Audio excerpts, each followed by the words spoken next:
Assalamualaikum warahmatullahi wabarakatuh.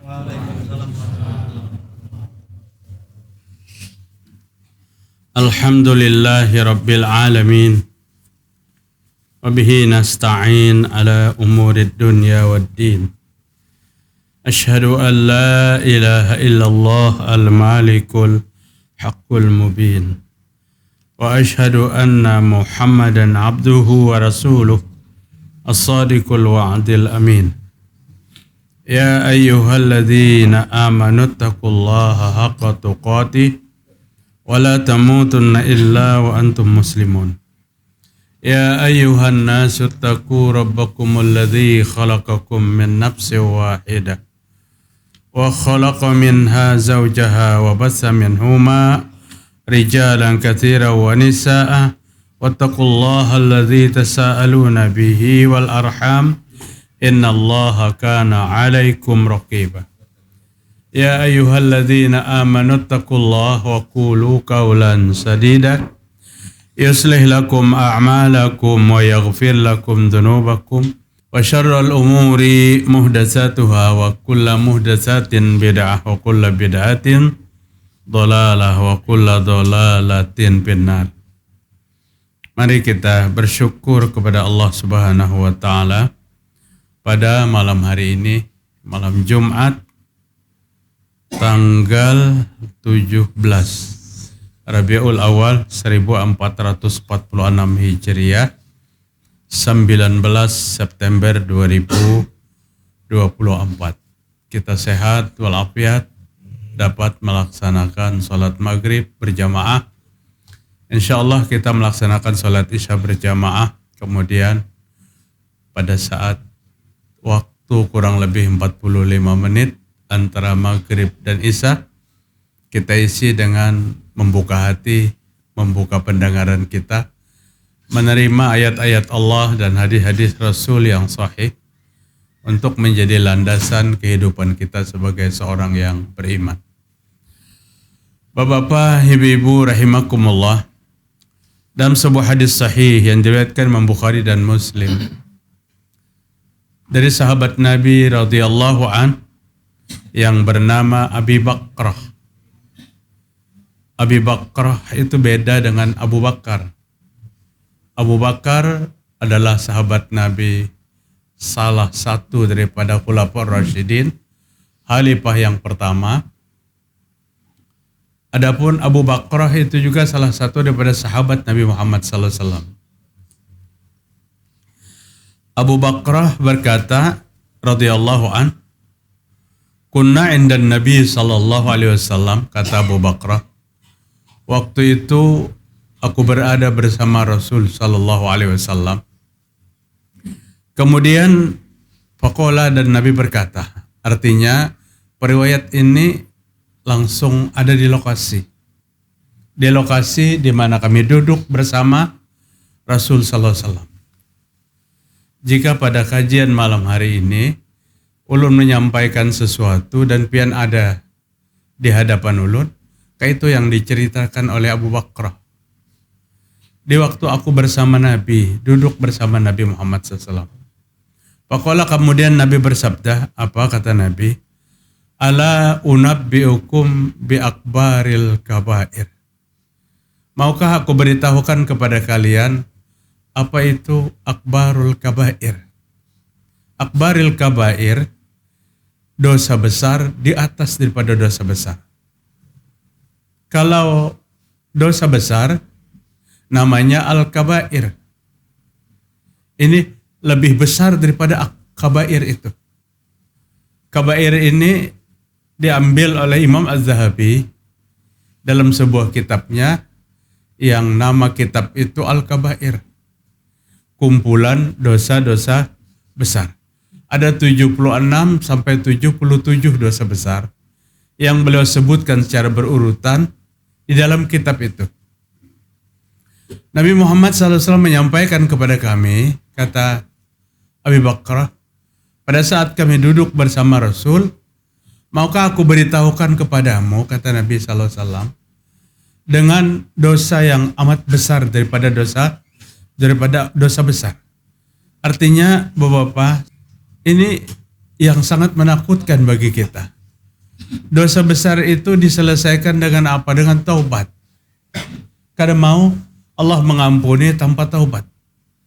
Maka akbarul kabair, dosa yang besar berdosa besar. Yang pertama kata Nabi Muhammad SAW, al-isyraku billahi ta'ala. Yang termasuk dosa besar di atas daripada segala dosa besar. Yang kada diragukan lagi kebesaran dosanya adalah syirik kepada Allah Ta'ala. Kemudian uququl walidaini, dan termasuk dosa besar mendurhakai kedua orang tua. Kemudian wa syahadatuz zur, persaksian palsu, juga dosa besar. Kenapa persaksian palsu itu termasuk ke dalam golongan dosa besar? Karena dengan persaksian palsu itu akan membenarkan yang salah dan mensalahkan yang benar. Justru akhir zaman nih saksi yang benaran tuh kan tapi dipakai. Kada tapi dipakai. Yang dipakai itu saksi-saksi yang mau dibayar dan seolah-olah mengerti segala-galanya padahal kada tahu sama sekali. Kada ada urusan mereka bersumpah atas nama Allah. Kada ada lagi rasa takut. Padahal orang melanggar sumpah itu apa? Allah Subhanahu wa Ta'ala menyuruh memberi makan orang miskin, kemudian berpuasa 2 bulan, kemudian yang berikutnya apa? Ada tiga yang Allah sebutkan di dalam Al-Quran. Ya? Apa tadi? Membebaskan budak. Membebaskan budak. Kada nyaman-nyaman melanggar sumpah. Maka sumpahnya di wadah kita ini unik. Seluruh dunia tuh kada ada sumpah nang anak Al-Quran di atas kepala tuh kada ada.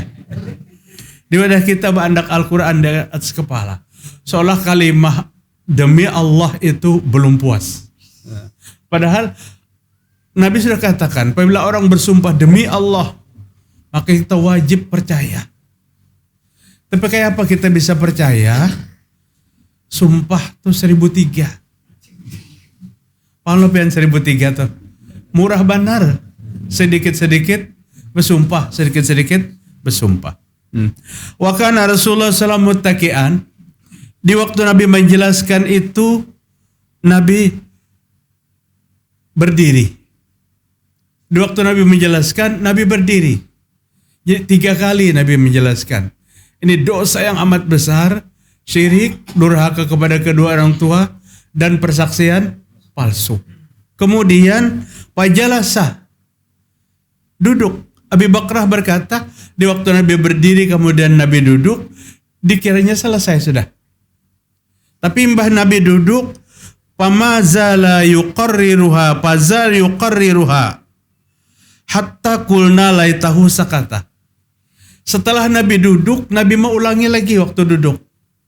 Tapi kenapa yang diulangi lagi? Diulangi Nabi, asyhadatuz zur, ittaqu syahadatuz zur, ittaqu syahadatuz zur. Takutlah dengan persaksian palsu, takutlah dengan persaksian palsu, takutlah dengan persaksian palsu. Karena rancaki Nabi menjawab, mengucapkan itu, hatta kulna, sehingga dalam hatiku berkata, apa kata Abu Bakrah? Lata sahu sakatat. Mudahan Nabi ampih menjelaskan itu. Kebanyakan artinya apa? Pada poin yang ketiga Nabi ulang-ulang karena ini dahsyat luar biasa. Dahsyat. Hilangnya keadilan karena tampilnya saksi-saksi palsu.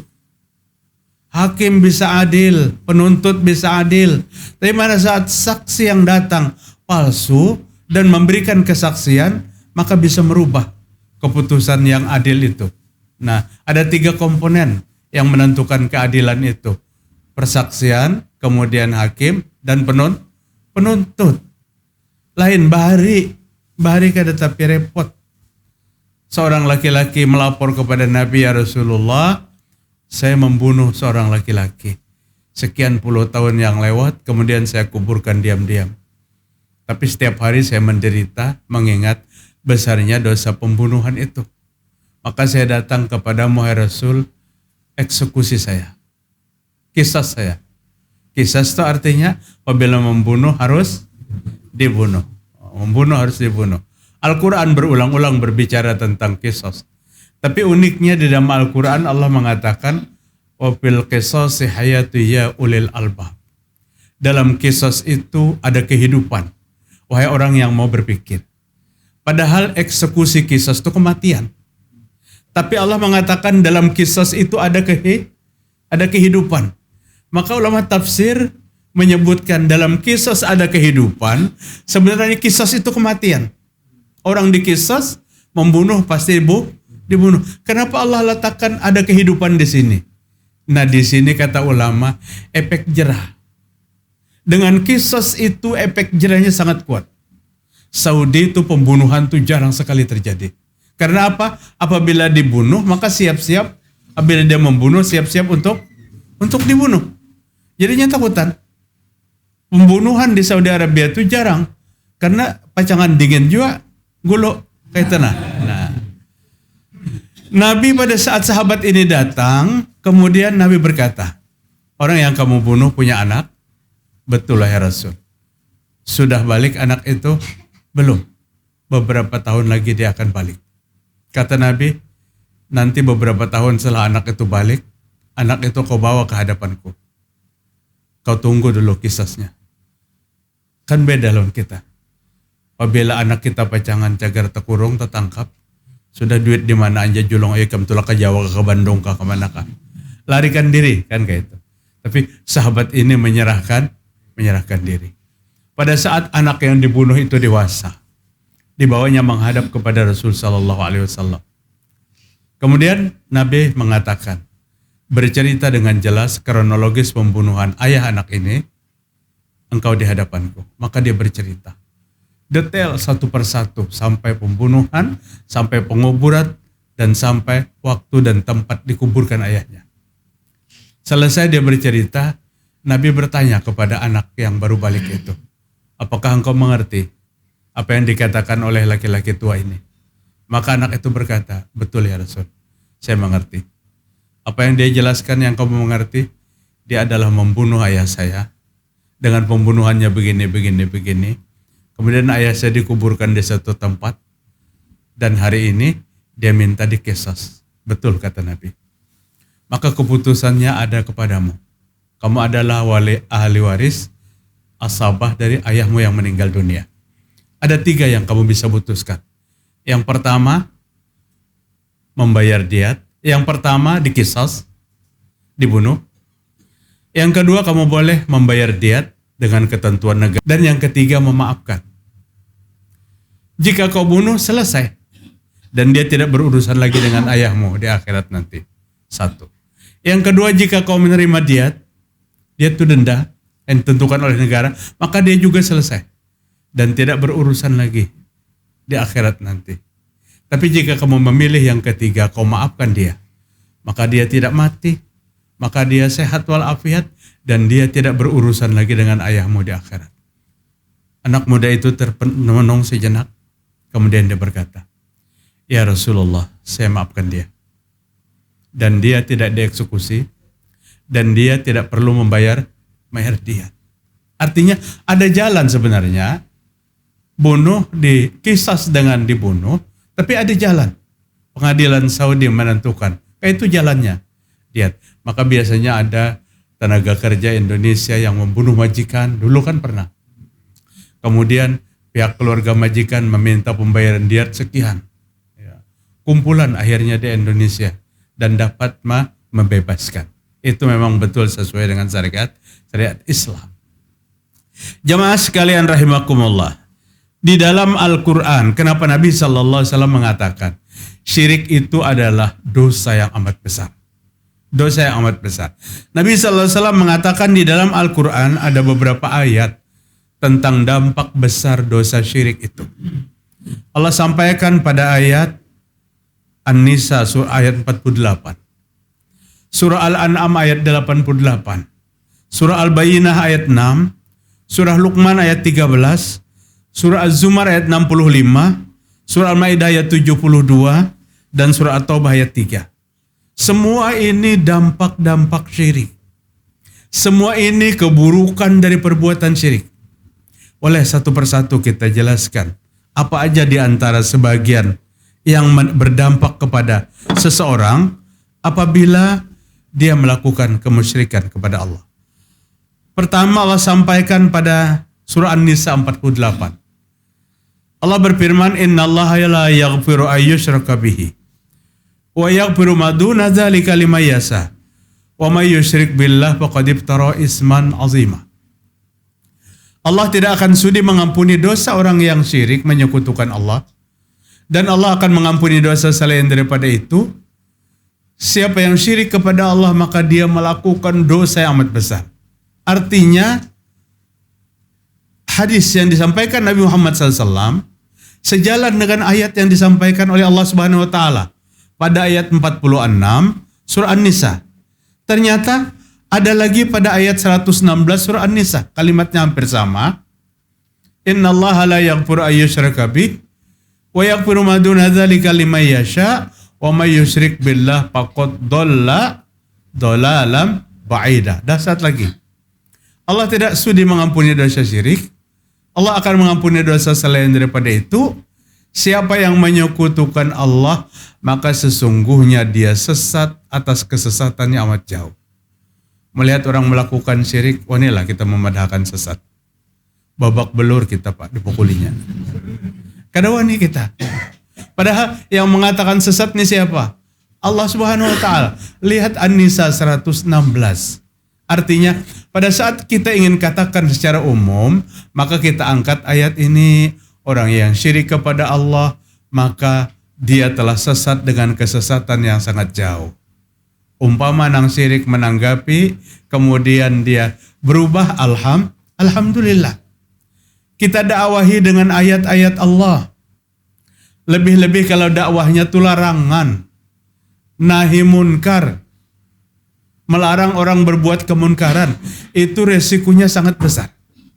Resikonya sangat besar. Makanya Rasul mengurut nahi munkar itu, idza ra'aytum munkaran falyughayyir biyadihi fa in lam yastati fa bi lisanihi fa in lam yastati fa bi qalbihi fa innahu adhaful iman. Jika engkau melihat seseorang berbuat kemunkaran, falyughayyir biyadihi, maka rubahlah dia dengan tanganmu. Rubah dengan tangan.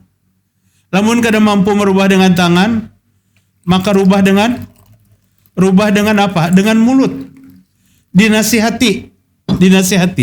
Dengan tangan kada mampu merubah, maka rubah dengan mulut. Dinasihati, kada menasihati, tapi kada wani menasihati. Kadang-kadang lancar nang berbuat daripada nang menasihati. Artinya kada wani. Apalagi nang dinasihati itu status sosialnya lebih tinggi daripada nang menasihati. Nah, maka Nabi memberi kesempatan, rubahlah dengan hati. Rubah dengan hati itu apa? Mendoakan, medan nyampe. Tapi ini adalah iman yang paling lemah. Iman yang paling lemah. Dan itu hari ini yang terpakai lawan kita. Artinya apapun alasannya, kita telah menyandang predikat iman yang sangat lemah.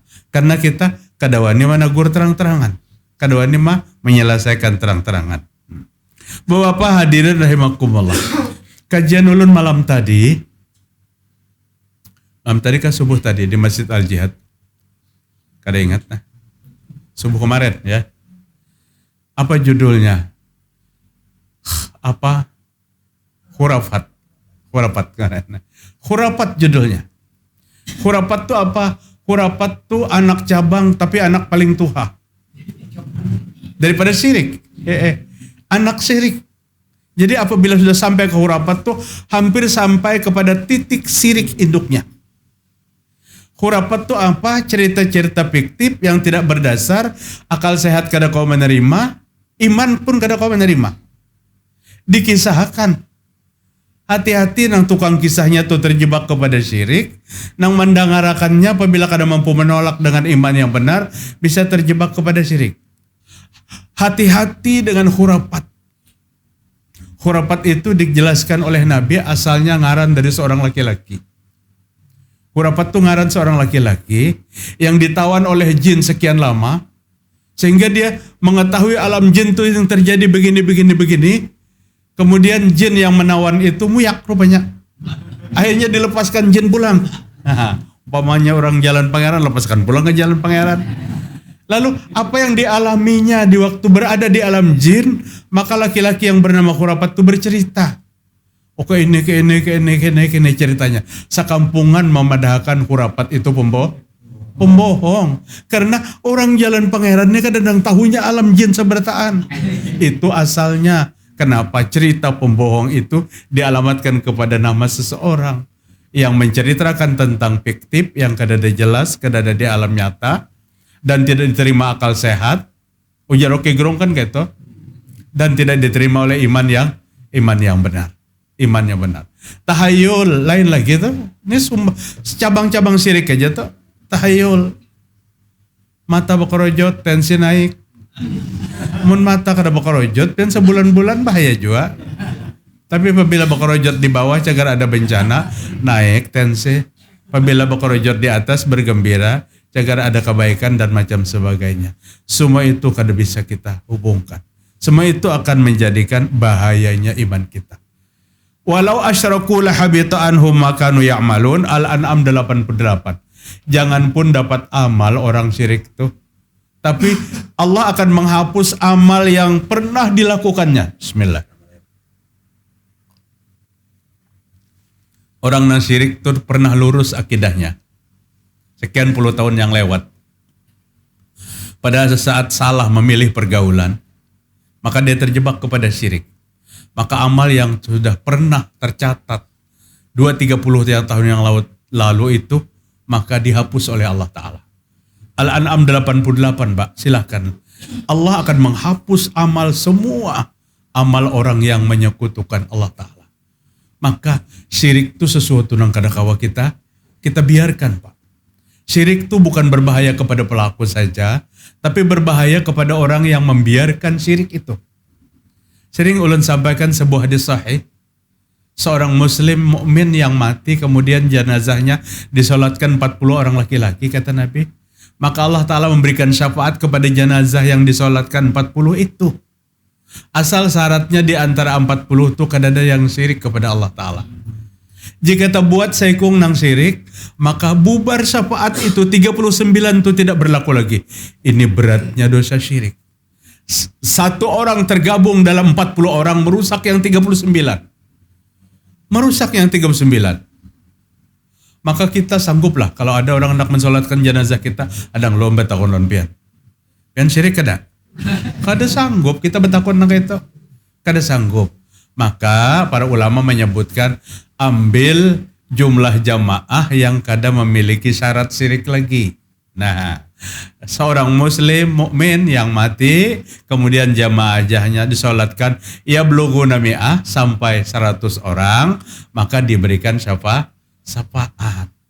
Kata ulama, anak yang berusaha agar jenazah ayah dan ibunya disolatkan oleh orang yang banyak menyolatkannya, ini ketaatan yang terakhir yang diberikan kepada kedua orang tuanya untuk masuk ke negeri akhirat. Artinya taatnya pada saat abah mamanya masih di dunia, sekalipun sudah dibungkus dengan kain kafan, tapi anak tuh berusaha untuk menjadikan orang tuanya itu disolatkan di tempat jamaah yang banyak. Apalagi di wadah kita kan repot-repot hari ini, Pak. Kan repot-repot. Pian boleh bawa ke mana aja. Umpama pian kejauhan ke Al-Jihad, bawa ke Ar-Rahmah, Pak. Di Ar-Rahmah kami juga menyelenggarakan jenazah, dan insya Allah kalau sholat zuhur dilaksanakan, ratusan jamaahnya yang mensolatkan. Namun yang kada bisa diragukan ya jamaahnya di mana di Al-Jihad, dimandikan dan disolatkan. Ini persembahan ketaatan yang terakhir seorang anak kepada orang tua yang menyelamatkan, menjadikan orang tua itu mendapat syafaat di akhirat kena. Kembali kita kepada awal pembicaraan tentang bahaya syirik tadi. Surah Al-Bayyinah ayat 6, innal ladzina kafaru min ahlil kitab wal musyrikin. Allah mengurutkan orang kafir dan ahli kitab. Kafir, ahlul kitab, Yahudi, Nasrani, dan orang syirik. Ini satu wadah. Innalladzina kafaru, orang kafir daripada ahlul kitab. Ahlul kitab itu Yahudi, Nasrani. Wal musyrikin, dan orang yang syirik. Syirik ini bisa dari orang kafir itu sendiri, dan bisa dari orang Islam yang syiriknya kada sempat bertaubat. Dibawa sampai mati. Di mana wadahnya? Fi nari jahannama khalidina fiha abada. Dia dimasukkan ke dalam neraka jahanam dan kekal dalam neraka jahanam itu selama-lamanya. Habiskah berita ayat itu sampai di situ? Tidak. Sambungannya apa kata Allah Ta'ala? Ulaika hum syarrul bariyah. Syirik, Yahudi, Nasrani, orang kafir, mereka itu makhluk Allah yang paling buruk. Syarrul bariyah itu makhluk Allah yang paling buruk.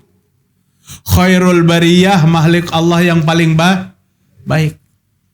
Kemudian pada surah Az-Zumar ayat 65, Allah Subhanahu wa taala berfirman tentang bahaya syirik. Lain asyrakta la yahbatanna amaluka wa la takunanna minal khasirin. Seandainya engkau menyekutukan Allah, Allah akan menghapus semua amalmu dan kamu termasuk orang yang rugi. Kada ada keuntungan sedikit pun, Bapak-bapak. Orang yang syirik itu kada ada keuntungan sedikit pun. Coba Pak, setan itu pasti bergerilya. Setan itu pasti mempropaganda manusia itu supaya syirik. Kisah nyata.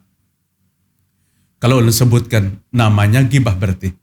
Tapi kisah nyata ini jadi pelajaran pada saat tidak kita sebut. Dia punya seorang tua dulu. Yang tiap tahun orang tua itu melabuh. Paham pen arti melabuh? Satu budaya syirik di tengah masyarakat Kalimantan Selatan, Banjar, memberi makan buaya.